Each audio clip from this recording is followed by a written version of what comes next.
Welcome back, everyone. This is the FloTrack podcast. Our email address is flotrackpodcast@gmail.com. I am Kevin. He is Gordon. And if you're watching on YouTube, you can tell apparently it is collared shirt day. That's right.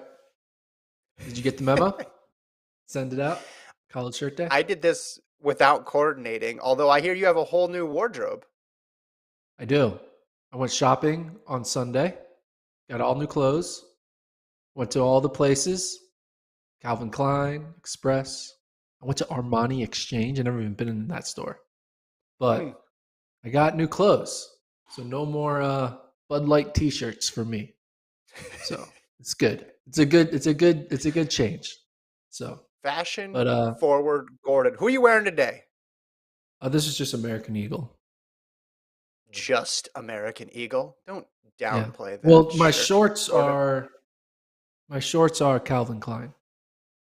Okay, now you're mixing just bragging. and matching. Mixing and matching. At this point. Because you don't even need to be wearing fancy shorts because no one sees your shorts. That's true. No one sees my shorts. But I was, it's a Wednesday. You gotta look good for Wednesdays, right? It's the end of the summer, right? End of August, August 31st. Right? When is this summer over now? Is this the last day of summer officially? No. Summer goes into September. In my opinion, yes, because I just make the seasons change when the months change. But yeah. I think you got another couple weeks, and certainly the temperature out here in Austin is rough. Yeah, September 22nd, according to... That's bullshit. Nah. Gordon is going to argue with this changing of the seasons. There's no summer in September. No one says like, ooh, the September summer. No, that's not a thing. There's no summer in September. I don't care what the astrologists say, the moon, lunar eclipse, and all that shit. Summer is the last day of summer. What? The who? The astrologist? Did you say the astrologist? Yeah, the astrologist. Yeah. Now, before we go into this, all right. There's a lot. I do have to ask you one question. Start the show. Sure. Okay, we'll start the show. I'll ask you. I'll tell you. I got my notes. I got my notes right here. I don't have any notes, but go ahead. No, let's do it. No, it's not track related. I just figured I wanted to get it off my chest because I'm kind of upset this morning. Very upset with my friends. Are you in any group chats with some of your friends? A couple, yeah. Yeah. Do you think there should be like group chat etiquette? Some, sure. Some, Give right? me an example. Example is you don't text the group chat at 6 a.m. You don't do that. And then you don't start conversations with other people in the group chat at 6 a.m. Because that's what happened in a group chat this morning. My phone starts going off wild at 6:10 in the morning, and they wouldn't stop. And it woke me up. You don't do that. You don't text people at 6 a.m. in a group chat. They're fine. That. You don't. What time zone are they in? I think they're in Central. Maybe they're in East Coast and it's 7, but still, even 7, it's too early. Wait till 9. I'm gonna rule in favor of your. I'm ruling in favor of your friends here. You have plenty of ability to silence that, to mute it. There's a thing now. Okay, well, it's like as notified. What do you, Colt? You're Gen Z. What do you think, Colt? The group chat never sleeps. All right. Okay. You guys want to play this game? We're in a group chat, the three of us. Don't be surprised if you start getting some 5:55 a.m. text messages being like, "You up?" Yeah. So get ready. I won't answer. Yeah. The answer will be no. It won't wake me up. Do you not know how to silence your phone? Mine's silenced from 10 p.m. to 7 a.m. You can do that? You can. Oh my gosh. You can like silence it by time? Yes. You do not disturb. And you can do it different times for certain conversations too. Oh, really? Colt is that why you never answered my texts? I don't want to get into that. I don't want to talk about the past, Gordon. Let's just say you have been I don't think you specifically, but you've definitely been part of group chats that I've had on permanent silence. I mean, I see them when I see them. I know which ones you're talking about. But then there's some times when all of a sudden I look at my phone and it hasn't buzzed and I have 46 messages. All right. Fair enough. Should we start the show? Yeah, let's start the show. We start the show? Big show. Right, big show today. Yeah. A lot to talk about. Big Wednesday show. We're going to talk a little about the Berlin Marathon because it's going to be live on FloTrack. Devin Allen did not make the cut for the Philadelphia Eagles. We'll preview Brussels, which is on Friday. We're doing a live show right after that one. That would be a 3 p.m. start Central. Did we decide on the exact time on that one? We haven't decided. I don't know the time zone difference. We'll figure it out by the end of the podcast. We'll know the exact time. Okay, good. And then we had results yesterday from Luzerne with a lot of high caliber athletes competing. The race that got the most attention, though, Sha'Carri Richardson returned to the track first time since running at USA's, wins the women's 100 in 11.29 into a minus 2.0 wind. It was rainy out there as well. She edges Elaine Thompson-Herah by 1/100th of a second. Across the board, times weren't quick at this meet because of the conditions, but nonetheless, she comes out there after being off for most of the summer and gets a win over Thompson-Herah. What did you think? I was surprised, to be honest. Throw the time out the window, looking at the conditions. But, like, she got a win over Elaine Thompson-Herah. First time ever she's beaten her.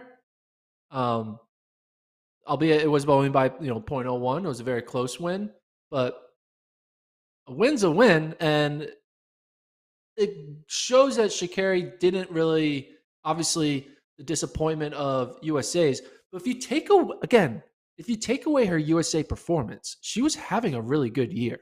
Like, she ran well at Prefontaine, and she gets second in the 100 at Pre. Mm-hmm. She was running, fast times in Florida.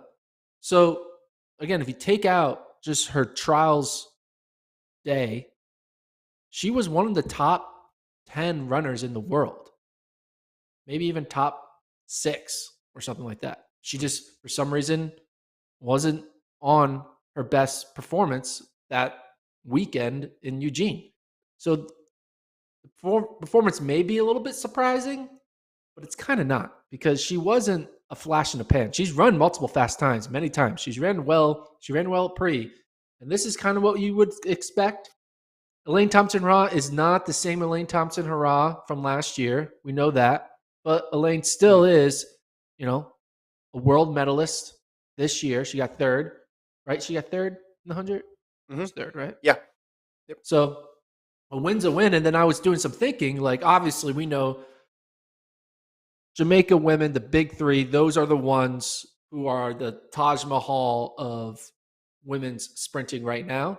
And I was like, and, the whole Sha'Carri versus Jamaica, back and forth. We saw what happened at Pre last year, all the memes. And I was thinking, what has been the actual head-to-head competition between the Jamaican big three and Sha'Carri? Because we don't get to see that often, because Sha'Carri hasn't gone to the Olympics and hasn't gone to Worlds. So I did some looking it up. This was the first time Elaine Thompson-Herah lost to Sha'Carri. Shelly-Ann is now 3-1. Sha'Carri is now 3-1 against Shelly-Ann, 1-2 against Elaine, and 1-2 against Sharika. So overall, she is 5-5 against the big three. Which you would think, I thought it was going to be like she would be like 0-10 or like 2-8, but she's 5-5. It's pretty good against the three best women in the world. Now, you look at some of the races that these wins happened at. One of them was Prefontaine 2019, when Shelly-Ann clearly wasn't on her best performance day. But some of the losses for Sha'Carri, obviously the Prefontaine loss after the marijuana ban. So there's, you can look at any individual race as like, that one didn't matter, that one does. Yes, the Jamaicans are winning the races that matter most ultimately, the World Championships, right? Olympics. Yeah. But Sha'Carri isn't going anywhere. She is here to stay. She has the talent to stay. She just has to put it together at the right moment, which is when you qualify for Worlds. She's 0 for 2 at doing that, or I guess 0 for 3 if you include 2019. She just needs to find a way to have a good day at USA. Well, she qualified for Olympics, just got suspended. Oh, yeah. So she did it. She did it in 2021. That's true. Yeah. Just didn't get the just didn't compete at the Olympics. Yeah. This, you said you're surprised. In retrospect, I'm not really surprised just because her results kind of bounce around all over the place. It's very hard to figure out. And having that long of a break, you thought about last year when she was off and then she came back and she wasn't the same. This year, a little bit different, but she's running in Brussels in 2 days against a field that's a lot tougher, that has Shelly Ann, that has Shrika Jackson, that has Toulouse, that has Hobbs, et cetera, et cetera. The women that are running really fast right now are all in that Brussels Diamond League. So we're going to find out, right, how she stacks up right now. But it's difficult to figure out what she's going to do in any race because it just sort of seems like every option is on the table. And I even saw she tweeted before this meet, someone posted something about, oh, yeah, Richardson's back. She's going to take the world by storm. And she said, basically, I'm just here so I won't get fined. So you're thinking, all right, quoting the great Marshawn Lynch, basically thinking, all right, she's just out there because she needs to run these races and she's not in top form and it'll be fine. And then she goes out and she wins the race. So completely unpredictable, obviously entertaining to watch, but I think Friday will definitely tell us more. Hopefully the weather will be better in Brussels, so the time will be something that we can use as a point of comparison as well. But yeah, you'd rather have a win than not have a win. Also, remember that really bad weather race early in the year when they postponed everything? She ran really well in that one too. Was that the one in Florida? I want to say, where she was like right behind Hobbs, and then she came back and then they ran another 100 later. So this is kind of the second time she's raced in really, really rough conditions and done well. So yeah, you see the GIF right there with Marshawn Lynch. I mean, that so could be I don't know, connected to just like the really, Nike really hard contract. to predict. You got to run 10 times in a year. Sure. Yeah. Sure. All right. Anyway. Friday. All right. What do you think she's? Why don't we? What do you think? How do you think she's going to finish in the Brussels race? So we got Tamara Clark, Fraser Price, Hobbs, Jackson, Delphine, Sha'Carri, Sine, and Toulouse. It's like I said, you it's put a the good over field. under at 3.5, right? Yeah, and I think that's going to be tough. I think you don't think she can get third? I think if she does, it's a big race. But I would put Fraser Price ahead of her. Jackson, I'd put Toulouse. Remember, Saney was in the 2, but she can come on pretty strong towards the end. And then Hobbs is running really well. I mean, maybe she can get ahead of 4th. Clark. Yeah. I mean, I think 4th or 5th is where I would have her. All right. So I'll make the over-under at 4.5. I think, and the other over-under we should have here is what's Shelly Ann Fraser Price going to run? Because I think that's the real big question here, because she pulled out last minute of that last race in Lausanne in the 100 as a precaution, but the race is still on for her running sub 10.6. That didn't go away. I don't think we should just immediately say, all right, well, that was it for Fraser Price, because all she's done this year basically is run 10.6 over and over and over again. Did her scratching from Lausanne scare you off? Because you were picking like a high 10.5 with Lausanne. That did scare me. Anytime someone scratches, then you think like, sure, in the moment, but that could be something that stays with you a few days later, and it could be in your head, and you're not going to be 100% all in on putting your body through the, like, whenever you have any type of injury with you, you typically lose a little bit of it, a little bit of a mental edge, because you're thinking about not getting hurt. I mean, look at Carson Warholm, right? He wasn't able to run well until the injury was completely healed. So, I mean, we don't know though. We don't know how the severity of the injury was, and maybe Shelly Ann was just like, "Hey, I've run so many. It's okay to take one off. Like, it's okay to not run every freaking weekend." Maybe that's what it was. So that's what I hope it was. I think if that's what it was, I think Shelly Ann will run her 10.5. I think this will be the race to do it. And it's going to be exciting because you'll have the Shelly Ann experience with the 10.5, and then you'll have the Sha'Carri experience with seeing what she can do against these top runners. So be watching two things. One eye will be on Fraser Price and the clock, and the other eye will be on Sha'Carri Richardson and her finish. Look at the weather for Friday, Brussels. High of 82, low of 62. Partly cloudy, but hopefully we get better conditions than we had in Lausanne. I'm also interested in, what does Jackson do? What does Talu do? Because with Lausanne, I know I oversold that race, but we got a lot of the same people here that could make this one of the best women's hundreds in history here. I don't think that's going to be the case, but they were both low 10.7s. If Fraser Price can go in the 10.5s, can they follow it and run 10.6? Will we see something historic? I think that's worth it too. And then listen, Hobbs got the win in Lausanne. You gotta give credit to Aaliyah Hobbs, and you can't count Aaliyah Hobbs out now. Now, part of that is because Fraser Price scratched, but she's in good shape right now. And you got to look at those recent results as an indicator. So I think there's actually a lot of things to look at in this women's 100 in Brussels. I'm excited to see it. I think we had one rough one in Lausanne, but I think the event's going to get back on track in Brussels. So is there anything? And it'll set up a nice. It'll set up a nice Zurich final too, because I think a lot of if you're running here, I think you're going to run in Zurich for the Diamond League final. So two chances left to run fast. Refresh my memory. After Sha'Carri had her USAs and not able to qualify, were you on the train of like she's never going to like win a medal at the world level? I was on the train. I have no idea what's going to happen, and I'm going to stop predicting, and that's where I still reside. Maybe just not maybe off podcast. You were on that train. I can't figure it out. Are you confident in anything? It's like, no, I get it. It's tough. It's tough. The point of my question was going to be, though, is there something she could do now that she has this win over Elaine Thompson-Herah?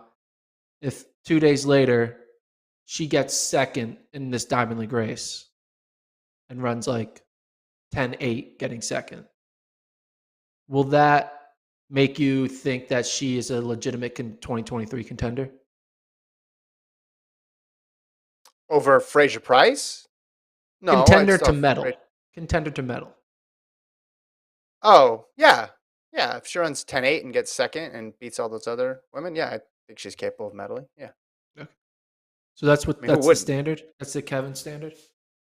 Yeah. Again, I'm not going to go too far in any one direction, because when you do that, that's when you get in trouble, because there's a lot of unpredictability here about what the next race is going to hold.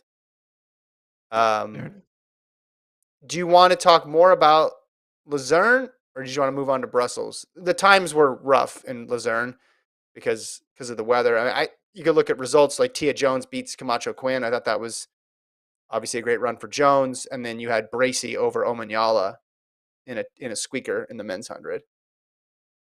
Yeah.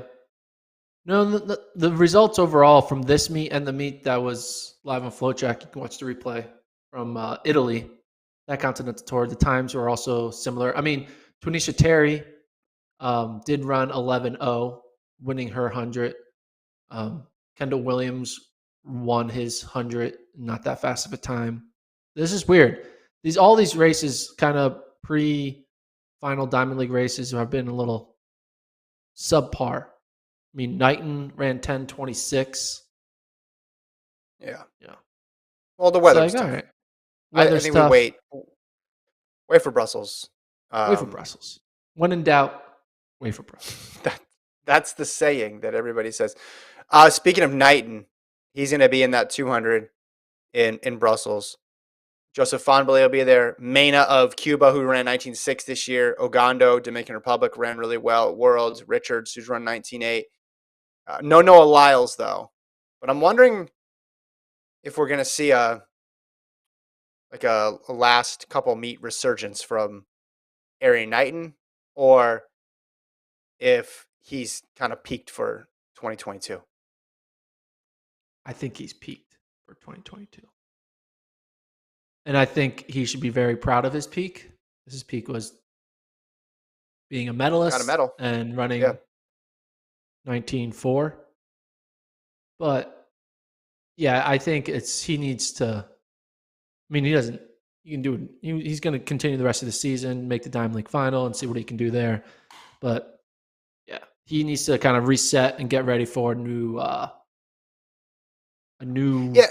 go back. I don't know what I'm trying to say. He's kind of got to reset and go up the roller coaster again for 2023 because I don't think he's going to get anywhere near his 19.4 or even like a 19.7. Like I think he's going to peak out at 19.8 for the rest of the year. Lausanne was really his only subpar race. If you look at his 200s this year, he got 20.1. I think that's going to motivate him here. And also, not having Lyles changes the whole calculus of that field. Not having a guy who is going to fly past in the last 100, I think changes things. So I don't think he wants to end the season with that taste in his mouth. So I expect, I don't think he's going to run 1949 again, but I think he's going to try to go out with a bang in one of these last two races and get something good, get a Diamond League win.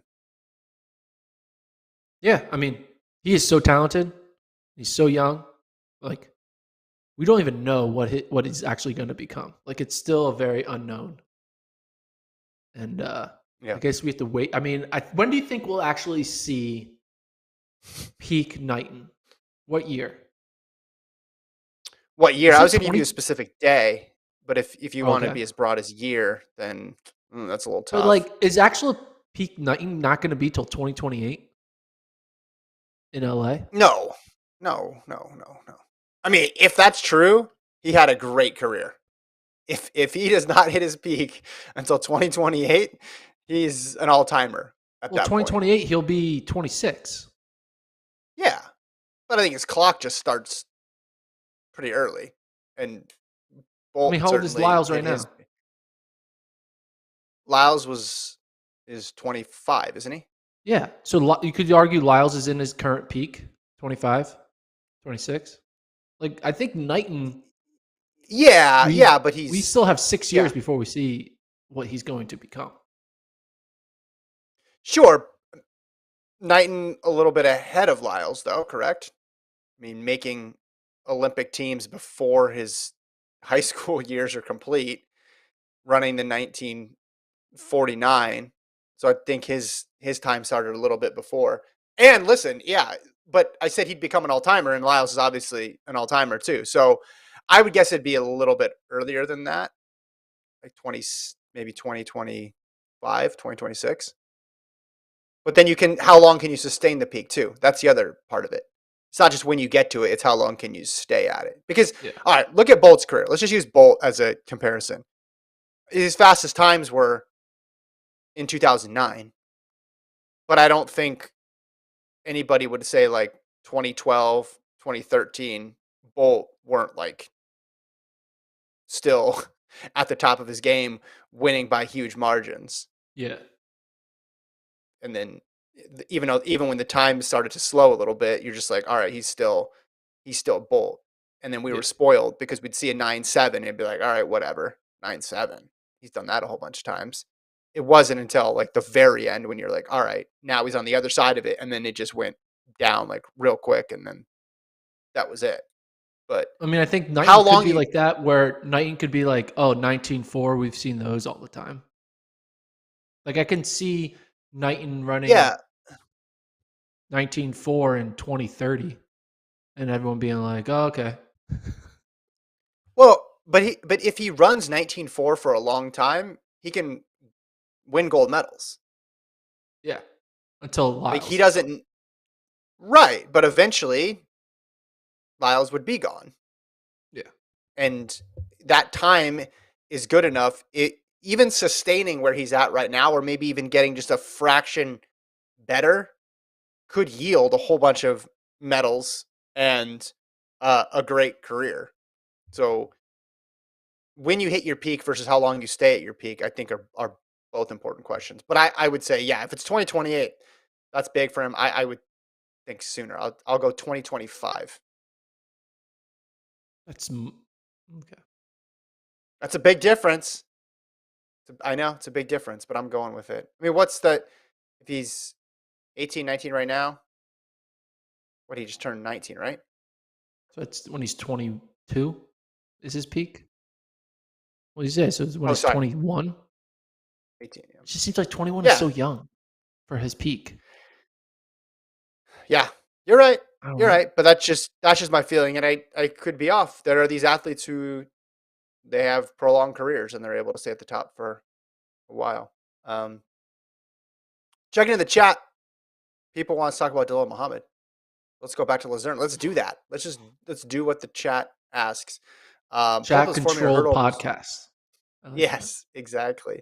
54-57 for Dalila in the women's 400-meter hurdles.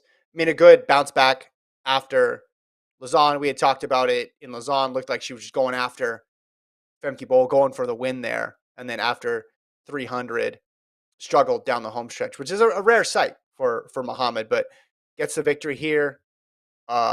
Geneve Russell was second, who's a good hurdler in her own right. I hope it means we're going to see her at the Diamond League final and maybe have another shot at Femke Bol. It's got to be, in part of it, has to be sort of fun for her to be in the underdog role again. After a couple years of all the attention on you every single time, and not just will you win, but how fast are you going to run? You're going to break the American record, you can break the world record this race. And now she can just focus more on herself and the simple task of, hey, can I win this race? It's going to be hard though, because Bol is really good right now. Yeah, no. So you're impressed with this? Your reaction to the 54-57 is what again? Is better than what she did in Lausanne. And well, yeah, but bad weather. It's easy to be better than what she did. It's easy to be better than what she did in Lausanne. Like that's not the point. It's good. It's fine. It's a good win. If you were to grade this, incomplete. It's kind of like it's like a non. I don't even know why we're talking about pending. The chat asked about it. Well, you're answering the question that you just why posed. Why does the chat care about this performance? Why are you demeaning the chat now? We just said the chat wanted to know, so we're going to talk about it, and then now you're Did you forget what happened 3 minutes ago? Well, what I'm saying is, like, I feel like the 400 hurdles, where it is now, like, you only really deserve to be talked about if you break 54. If the chat brings you up. No, or if the chat brings you up. Yeah. Bad take, No, it's if you break 54, because 54 is so far away from like what it takes to be relevant at the world level now in the 400 hurdles. 4 years ago, 54 was irrelevant, but now in order to be relevant, you need to run 53. So I don't know. I don't think this result really kind of changed anything. I don't know. It's like seeing like a 13-10 5K and be like, let's talk about this win, this 13-10 5K win. Like if we're going to talk about a 400-meter hurdle, you definitely would talk about if Grant Fisher won a 5K in 13-10, you definitely would talk about it. Let's be clear. No, so what I want to do is talk about. I don't want to talk about Dalil Muhammad. I want to talk about Rochelle Clayton, the Jamaican, who at the Italy meet ran 53.75. Cool. Go ahead. That deserves to be talked about. Again, the chat asked. That's why are you not understanding this? The reason we brought it up is if the chat asks you to do a podcast off a cliff, are you going to do a podcast off a cliff? It doesn't even make sense, that sentence. But yes, I would. That's a good point. That's a good point. Yeah. Off of a cliff. But yeah, I mean, I'm just trying to get to the point where I think the 400 hurdles is now just in a different era where running 55 seconds is cute, running 54 seconds is cool and all, but like it's now 53, 52, 51, 50. Like those are the four numbers. We understand that. We need to be. No one is disagreeing that 400-meter hurdles is fast. Everybody understands what fast times are, but they asked about a specific athlete. Someone in the chat says 54-57 is 54-57 worse than 11-29 because you talked about that a lot. Touche. Touche. Gordon gets got. I will on his argue own though. Hold on, podcast. no. That's a good. First of all, No, that's a you're good done. point. We're moving on. No. Moving on. Geneve Russell is not the same thing as Elaine Thompson Hurrah. So the little Muhammad beating Fair enough. Geneve Russell Fair is enough. very different from Sha'Carri beating Elaine Thompson Hurrah. That's the difference. I love it when the chat just, with one simple comment, just cuts through all the noise. All the point I was trying to make. They fall on deaf ears with you, but then the chat just boom, right on site. All right. Other race I'm looking forward to in Brussels, Dos Santos, 400 hurdles. He's by himself. Now, how fast will he run fast enough for Gordon to pay attention? That's really what it's all about, because you got to run 45 or 46 for this to be considered a good time. I'm disappointed there's no Warholm here. I know he would have had an outside shot at getting in the Diamond League final, but listen, who cares about the Diamond League final? The only reason you want to see him in the Diamond League final is because you want to see him versus Dos Santos. He could have run in this race against Dos Santos. Yeah. This could have essentially been the Diamond League final, and he's not there. And we know he's in good shape. He looked good at Europeans. Is he good enough to beat Dos Santos? I think Dos Santos would be the favorite, but he's Carson Warholm. I would have loved to see it. And instead we get just Dos Santos. He'll put on a show by himself, but I love this era, men's 400 hurdles. It's awesome, but there hasn't been that many matchups between these three gentlemen. Yeah. And we need more of that. That needs to be, I know, but we need to make, we always do the New Year's resolutions for the new year. 2023, I'm calling it right now, one of the New Year's resolutions for track. These three need to race each other more. I'll look up the number and get it, but it's lower than we want it to be. Should we petition a new bylaw that if your name is one of these three names, you cannot run a race unless someone of the other two is also on the track with you? It's invalidated. The time doesn't count. All the results don't count unless there is another top three runner with you. I'll email Sebco. You want to email Sebco? Yeah, I'm assuming he'll get right back to us on that. I think he would. He owes me an answer on the hurdle or on the false start rule too. Maybe I'll just put that in as a second point. Yeah. P.S. What's your thought on false starts? Yep. All in the Game says Femke and Sydney have literally only raced twice. Yeah, that's the other issue too. I don't get as bothered about that as I do about this, because the gap is still really large between those two. And conceivably, it's not between these three, especially when they're all healthy. There's mystery involved, and we want to know what's going to happen. So that's a bummer. Let's see what else. The men's 5 is good. Someone might run a 13:10, so you could talk about that. Pull up the start list, though. It is interesting. You got some medalists there from Eugene. You got Kropp. You got Chalimo. You have Grant Fisher, Grijalva, who you got to mention him now, right? Luis Grijalva in the mix 13:10 in a world championship, and he's run 13:10, so we can talk about him for a while. Kajelka's in there, Woody Kincaid, Joe Klecker, Grant Fisher, Nicholas Kipcareer, who's run a 1240 this year, and then Thierry Ndika Moyanu, who won a Diamond League this year. He's run 12:59. McSwain is in there, so a very deep men's 5. Yeah, missing Chapter guy, missing Ingebrigtsen, but if there's a rabbit here who does a really good job and there's a willingness of the field to go quick, this could be a really fast men's 5,000. So obviously this is the final qualifier to decide who gets to go to the Diamond League final. If Ingebrigtsen decides not to run the Diamond League 5K final, do you think there's a chance Fisher could find a way to win the Diamond League final? Man, I can't make this stuff up. This is incredible. What? I just got done making fun of you about this stuff.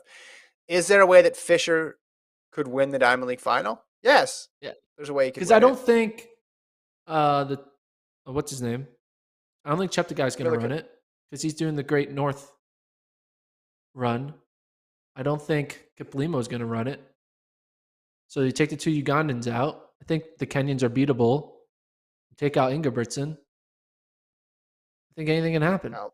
Ethiopians Kenyans aren't run always going to 12:40. give. Ethiopians can sometimes give a hot or cold race. So the top 10 right now, Ndiki Mayanu, Barega, Aragawi, Tefera, Kip Career, Bekele, Lubalu, Krop, Wale, and then Mohamed. So first he's got to qualify for it. There's just such a big difference, though, between championship distance running and Diamond League distance racing. And Fischer's a really good racer. Now, it gets obscured because people point to small tactical errors with him of, oh, he's too close to the rail and this and that, and he just missed out on this position or that position. But he was in the mix to medal in both of those races. Like, you could say he outperformed his seed, couldn't you? Yeah. In both of those. And then going back to the Olympics last year, he outperformed his seed. So does he have all of it together yet? No, because there's clearly been things that have happened in the final stretch of race where you say, all right, he can fix that. But in terms of managing his effort over the 2 races and figuring out how to get in a position to medal, he does a really good job. And I don't know if that's not going to be as big of a factor in a race like this. Then again, it's only 10 guys. Only 10 guys. Only 10. We'll talk a little bit about the NFL, or is there another Brussels race you wanted to preview? Oh, the men's 800? No, let's talk about this men's 800. Jake Whiteman, who clearly is trying to qualify for the 800-meter Diamond League final. I love it. Meaning Whiteman I love it so may much not run the 1500 Diamond League final. God dang it. I've gone to 180 on this. I kind of like it now. I have to respect it. He's going to qualify for the Diamond League final and not racing a Britson in the 1500. I got to admit, I think it's awesome. Now, I hate it on one part of my brain. The other part of me absolutely loves it.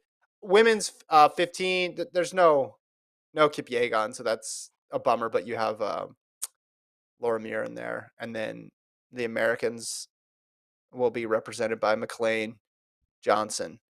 But that one could be good. Very big field as well too. But yeah, we can talk about the NFL. We can talk about your Philadelphia Eagles, who they're getting a little bit of Super Bowl buzz, by the way. I know.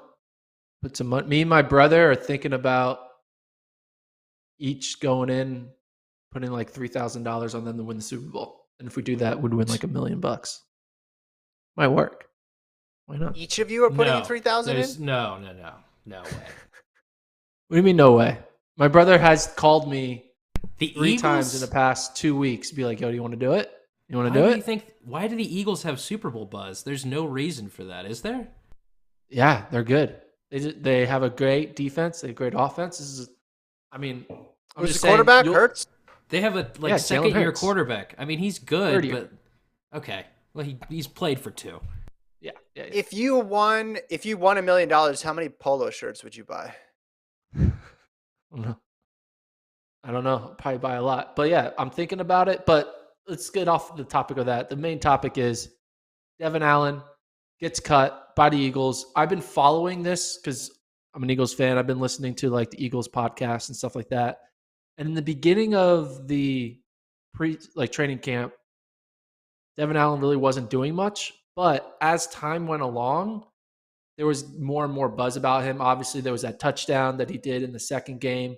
And then the third game, he was doing really good special teams plays that were like defensive special team plays and stuff like that. And he was showing that he has potential value as being, a fast threat and also having value at the special teams level.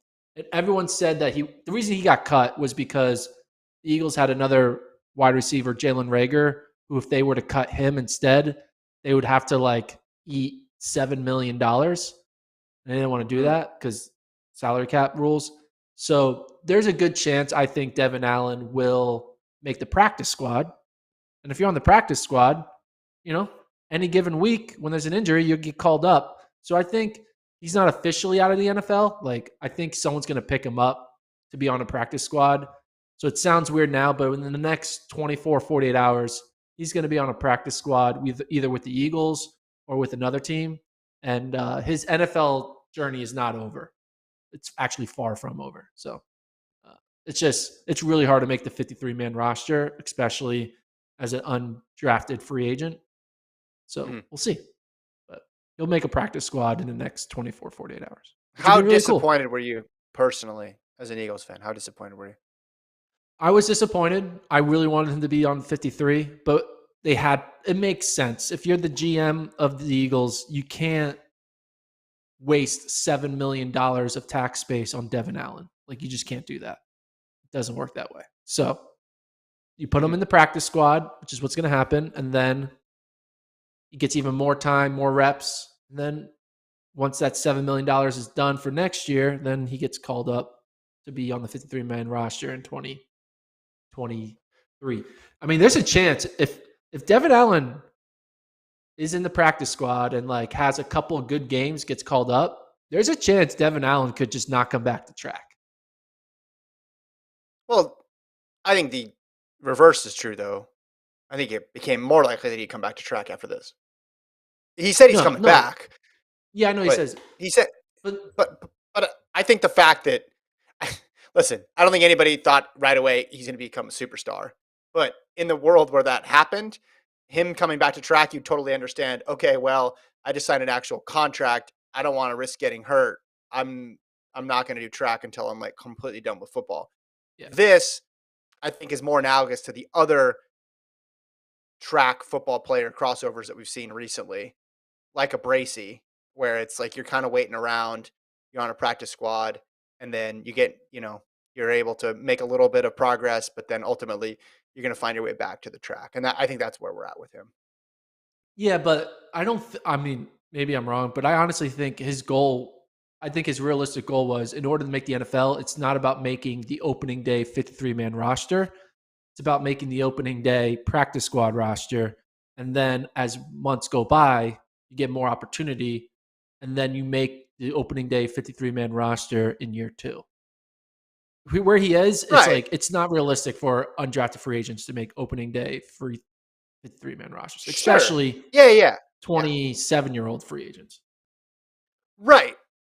I understand that. All I'm saying is that reality now being set in stone, now that we know that for sure, makes it more likely that we're going to follow the path of him eventually coming back to the track, which is what he always said he was going to do anyway.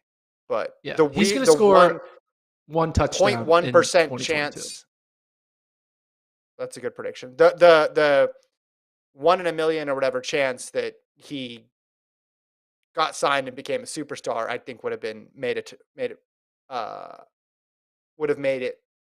difficult for him to decide to come back to track. But that's obviously not realistic. That's not what happened.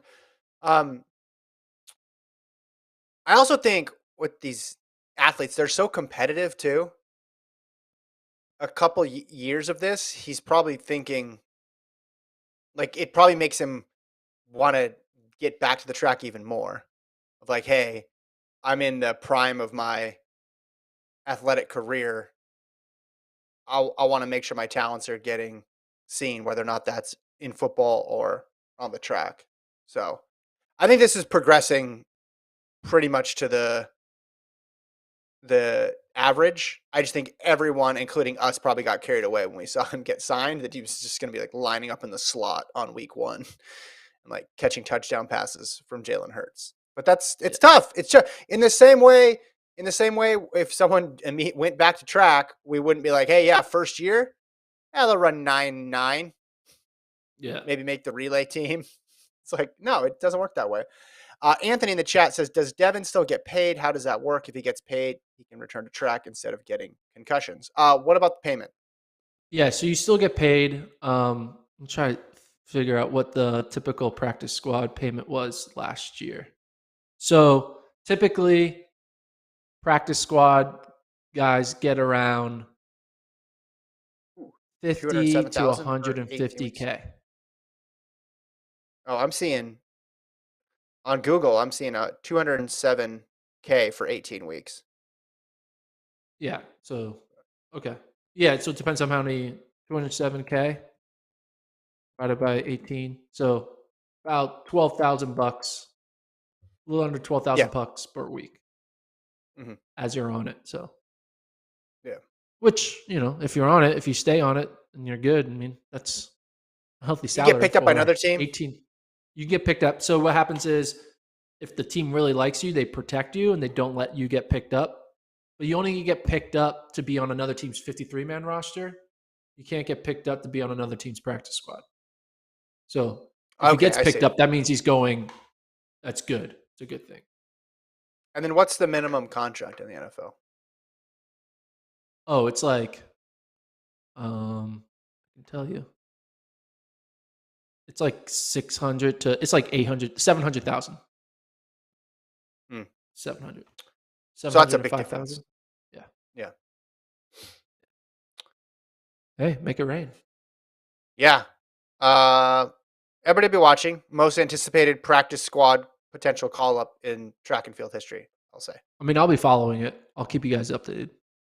Good. I was trying to, low key, I was trying to break the news about Devin Allen getting cut. I was like, all right, how can I do this?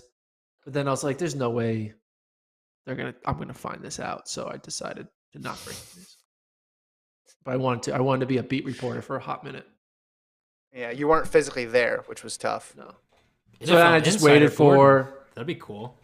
I waited for Elliott Shores Park, which is a Eagles beat reporter, to tweet it out, and then I quickly tweeted it out from FloTrack. That was my source. Just Classic. Reading someone else's tweet. Well done, Gordon. All right. What else do we got? Oh, you want to talk about Berlin Marathon? Because it's coming up. I want to give just a bit of an overview of the field. It's going to be live on FloTrack. So those of you who are marathon fans and you're excited for that fall road racing season, we are fast approaching the Berlin Marathon. It's going to be on Sunday, September 25th. Where can people what countries can watch it live on FloTrack, Gordon? Yeah, so if you live in the US, Canada, the UK, Australia, Ireland, Italy, Lithuania, Estonia, New Zealand, Turkey, and Latvia. So mainly US, Canada, United Kingdom, Australia, Ireland. You watch it live on FloTrack. We're also going to be doing a live podcast during it. So we're going to be up at 2 a.m. in Texas, watching it on YouTube along with you guys. So you can watch the feed on FloTrack. You can listen to our side commentary on YouTube. It's going to be a good time. But the men's race and the women's race both have very enticing storylines, especially from a U.S. perspective. You got Kipchoge, no explanation needed. The guy, when he runs, it's must-watch television.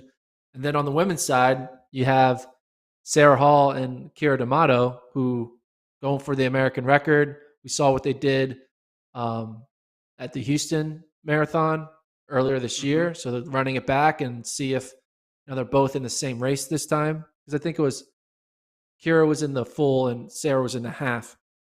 And now they're both in the full here. And Berlin's a quick course and it'll be exciting. I mean, there's a chance that Kira could win it. Like, American could win the Berlin Marathon, which would be wild. Yeah, or Sarah Hall.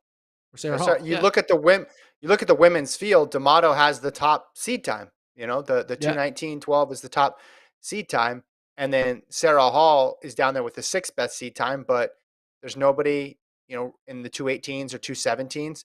This is a winnable race, and this is also a course, as you mentioned, that can produce an American record. That's for sure. Maybe we could see the first American woman under 2:19. And then the men's side, it is going to be the Kipchoge show, but is there a better show in running right now? There's not. Watching Eliud Kipchoge run is an event. This is the site of his world record, the 2:01:39 from several years back. Guye Dola, who back in the day pushed him pretty far in one of these races, is the number 2 seed on the men's side. And then you got your garden variety, your typical for 2022 major marathon, just a bunch of guys, in the 205s, 206s there as well. But we expect that one to be all about the greatest men's marathoner of all time, Eliud Kipchoge. But both races are very interesting, especially if you're a U.S. running fan and you want to see just how fast those women can go on a quick course. So yeah, set your clocks for 2 a.m. Central, 3 a.m. Eastern. I guess it's worse to be East. I don't know what's worse, watching a race at 3 a.m. or 2 a.m. Probably 2. Yeah, it's the whole stay up or get up problem. Yeah, I think 2 almost would be better because so you just stay up, but then you got to stay up till 4:30. That's rough. Get some coffee. Yeah, what's the line in the sand when you're just like, that's too late to stay up for you? I think once 3. 3? I've gone to bed multiple times in the 2s, but when you're going to bed in the 3s, you're like, what's going on? What are you like? Yeah. 3. That's the line. 2:59. I feel the same way. Yeah, and the same thing with getting up. It's like, for some reason, if it starts with a 3, it's so much worse than if it's a 4. Like, I've woken up at 4:30 a bunch of times in my life. I've like very rarely woken up at something that starts with 3 for some reason. It just seems so much worse. Colt, give us the Gen Z perspective. 5 a.m. is that's the worst part. Either way, like staying up or getting up at 5 a.m. 5 a.m. is just bad. Gotcha. But yeah, if you live in the United States, Canada, UK, Australia, tune in to FloTrack. It's gonna be live. It'll be fun. We'll have a good old time. I'll be turning on my light even brighter that day just to keep myself awake. I'm gonna put it right in front of my face. I think September 25th. Okay. So my son's birthday party will probably be the day before too. So I think this happened last year around this time. Yeah. We had a youth birthday party combination with an early marathon. It's rough. We'll make it work though. We'll make it work. Of course. Anything else you want to talk about? Oh, you wanted to tell people when the Brussels. Oh yeah, 3:00 live stream. We'll be live at 3 p.m. Central. So right after. Yes. That's on Friday. All right. Well, we've got questions from the chat, unless Gordon's going to ignore them. Any questions? Depends on the question. If they're talking about 54-second 400, I'm going to ignore that moving forward. I'm a 53 or Anthony faster person. Anthony says, thanks for following Devin's situation, Gordon. Just make sure to provide us only the cliff notes, as I find American football incredibly boring. Oh, whoa. Fair enough. First of all, it's not called American football. It's just called football. Do you know what I hate? I hate how soccer fans or football fans like to pretend that like they have exclusive rights to the word football. Like, in what world did we just say that like you get to forever own the word football, and if someone else uses that word, it's bad? It's not allowed. They're like football police. It's like, come on. I read something. It was soccer before. It was soccer before it was football too. Did you know that? Like, if you're really, really old school. Yeah. Really? It was. Yeah. I read it somewhere. So I can't cite my source, but like if you're a super duper like soccer. So if you're a real fan, you call it soccer. Yeah, I don't know how many centuries that goes back. But anyway, yeah, we won't go too much into football talk. But Gordon will be updating us on Devin Allen's situation. So Colt's bring up an article. When did we start calling football soccer? No, I think it should be when did we start calling soccer football? I think that's my point. Yeah. Anyway. How is it football when it's played with your hands? Literally the entire rest of the world calls it football. Yeah. Who cares? You're going to conform to the rest of the world? Live your own life. I think don't let society get you to act a certain way that you don't want to act. Oh, here we go. This is it. Here we go. For you, this is an article from the Smithsonian, so you know it's real, from Colin Schultz. For years, both soccer and football were used interchangeably in England. Football was a favorite term, though soccer picked up use after World War II. Yeah, because we defeated the Nazis, and then we're like, we're calling it soccer. Yeah, I'm guessing a lot of people here in the chat are not from the U.S. So when you're saying this is how we call it here, they're like, no, we're over there. So, because again, if you're waking up, if you're staying up till 2 a.m. or 3 a.m. to listen to the podcast, you're a Has there ever been? I mean, you might know this. Has there ever been like a crossover between like world-class track and field athlete and soccer?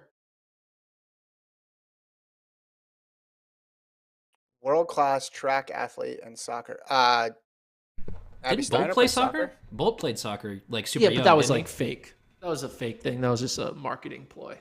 He liked to play soccer. I thought he like actually played in high school. I thought I might be. No, he tried. Remember, after he retired, it was a big thing. Yeah, about him trying to play soccer. Did he get on a team in Australia for a minute? Yeah, it was like a marketing thing though. It wasn't real. It wasn't like actual making a real team type thing. Google Usain Bolt soccer Australia. You'll find it. Yeah. I mean, I feel like it wasn't a real Australia. career. Australia, they call it soccer. Well, I don't. From what I gathered, I remember reading this stuff at the time. Usain Bolt shares regrets about his football career. Yeah, I think we all have regrets about certain points of our life. I think it was a situation where, like, yeah, if he wants to like start on this lower level team and grind his way up, then like we'll have him. Like he can do that. But I don't think it was like, will he play for Manchester United? It's like, all right. Let's pump the brakes a bit on that. Yeah, but I mean, but like Devin Allen trying to play for the Philadelphia Eagles is the equivalent of trying to play for Manchester United. Making one of the 30 farther along. Yeah, he's a lot farther along in his career of foot. He's a much better football player than Bolt was a soccer player, obviously. Yeah, because he played it. He played it more. I mean, yeah. Bolt enjoyed the game and played the game, but like Devin Allen was playing football when he was running track at Oregon. Yeah. So I don't know. Has there been like a legit like sprinter or distance runner or mid distance runner, 800-meter guy who's like actually really talented in soccer? Like that'd be cool. All in the Game says Adam Jamili. Adam Jamili, according to All in the Game, played soccer / football. Just trusting the chat. Soccer. Just trusting the chat. Football career. Okay. Yeah. Made 12 appearances in the Isthmian League. Never heard of that. So he played like youth. Okay. In 2012, he did it for like a year. 2012, he switched to full time running. 2012 though, he was fast in 2012. Like he was already like on his way, right? In 2012. Yeah, 2011, he was a junior though. He was running. He wasn't that fast. 2012 is when he became. He ran 10-0. That's what I'm saying, though. It wasn't as if it was a completely separate chapter of his career. It was kind of like the Devin Allen thing where he was able to do both things at the same time. Yeah, he made 12 appearances for Thurrock on loan. Thurrock FC. I don't know much about the whole leagues what country and the whole European soccer. England. Oh. Those English What football. division does it say? What division? I don't know how to find division. It was dissolved in 2018. League. Yeah, no. Was it the Champions League? Was it the first division? Regional Men's Football League. Okay. I don't know. I don't know all this stuff. Division? Yeah. It's fine. It's hard to tell sometimes because a lot of that literally goes down to like men's league level. Like you could you could have a men's league at a park, you know what I mean? And like you sign up for the right tournaments and work your way up. That's the way soccer's organized, which is kind of cool. Someone says Mo Farah's pretty good at soccer. Yes. No, he's not. Hey, Abby Steiner could be one because Abby Steiner was a Division I recruit for Kentucky soccer. So imagine Abby Steiner like 6 years from now after having a long track career tries to pull a Devin Allen and make, the U.S. women's team. That would be cool. Oh, you're looking for a crossover. I get you. I want to see someone who's like gets good in track and then's like, I'm going to go back to a sport that I was also kind of good at. See if I can make it. Like Devin Allen trying to make an NFL team is similar to like Abby Steiner in 5 years trying to make the U.S. women's. Well, yeah, but she didn't play on Kentucky's soccer team. Like you need someone who actually was. She did freshman year. She did? How many appearances? Yeah. Kentucky soccer stats. Okay. I don't know. I mean, how do I find stats for soccer? Soccer stats. I don't know. I'm guessing she was one of the faster players. I'm just gonna go out on a limb and say that. Yeah, she was definitely one of the faster players. I would have to find out if she ever actually played soccer. Maybe I'll see if there's a photo of her in a soccer uniform on the internet. Okay, yeah, look at this. This is her wearing a Kentucky. She played. Okay. You just Google Abby Steiner Kentucky soccer image search. There's photos of her playing soccer in a Kentucky jersey. Not many, but there are photos. But then she like stopped after a year or two. Yeah. Well, and I mean, I don't know if it's Devin Allen played at such a high profile school that you kind of know, like, okay, this is how good he was. This is how good he probably could have been. It's a little bit tougher to figure that out in this situation, but yeah. Let's see. Anything else in the chat? So we got a breakdown now of the divisions in English soccer: Premier, Championship, First Division, Second Division, etc. is how England is broken down. All right. Oh, she made the all-freshman team. Abby Steiner made the all-freshman team for soccer, whatever that means. There's probably everyone makes it. There's probably only like 4 freshmen. Hey, we're on the all-freshman team. You talking about like SEC all-freshman team? Maybe. I don't know. But yeah, I want to see, because I just want to see track and field athletes at the elite level get into the elite level of a different sport. So like, is Fred Curley going to be out there, shooting hoops with LeBron James in like 2024? With I mean, that's not going to happen, but you know what I mean. Justin Knight, right? He plays basketball. Don't think that is similar here. All right. We'll leave it there. FloTrack podcast at gmail.com. Join us on Friday at 3 p.m. Central for the Brussels recap. We'll have plenty to talk about then. Thanks to Colt for producing.